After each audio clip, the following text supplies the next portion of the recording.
चूका था। एक दिन आदित्य की पत्नी आदित्य से बोली, विजयनगर राज्य में मेरी दूर की मौसी रहती है, क्यों ना कुछ दिन के लिए हम दोनों वहां चलें। इसी बहाने हमारे पुत्र का भी मन बहल जाएगा। हाँ, तुम सही कहती हो। लेकिन विजयनगर जाने का रास्ता तो जंगल से जाता है।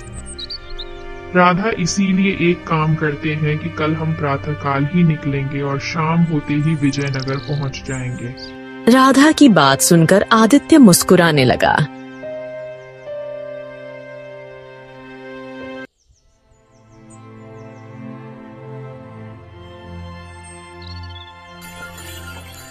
अगली सुबह राधा और आदित्य अपने पुत्र को लेकर विजयनगर की ओर चल दिए।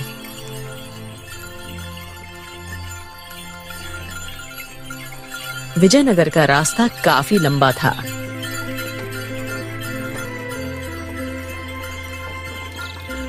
दोपहर के समय आदित्य अपनी बैलगाड़ी घने वृक्ष के समीप रोकता हुआ राधा से बोला,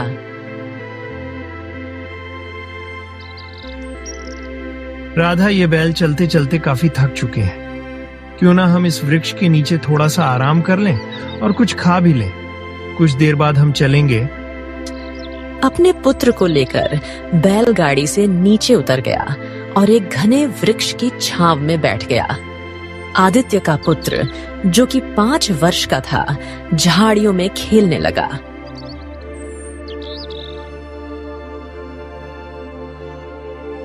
तभी जंगली शेर की दहाड़ सुनकर आदित्य और राधा बुरी तरह से घबरा उठे।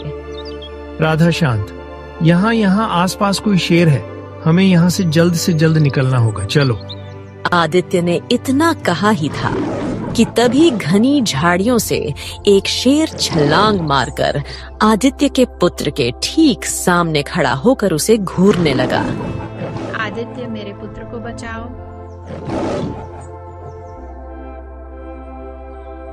तभी दूसरी ओर झाड़ियों से हीरा अचानक उस शेर के ऊपर झपट पड़ा।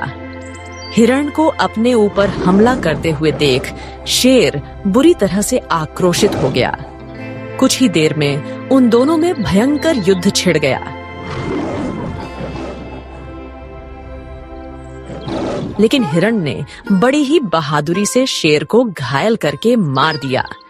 लेकिन युद्ध के दौरान हिरण पूरी तरह से घायल हो चुका था। आदित्य दौड़ता हुआ हिरण के पास आकर बोला, हाँ मेरे दोस्त हीरा, तुम कहाँ थे?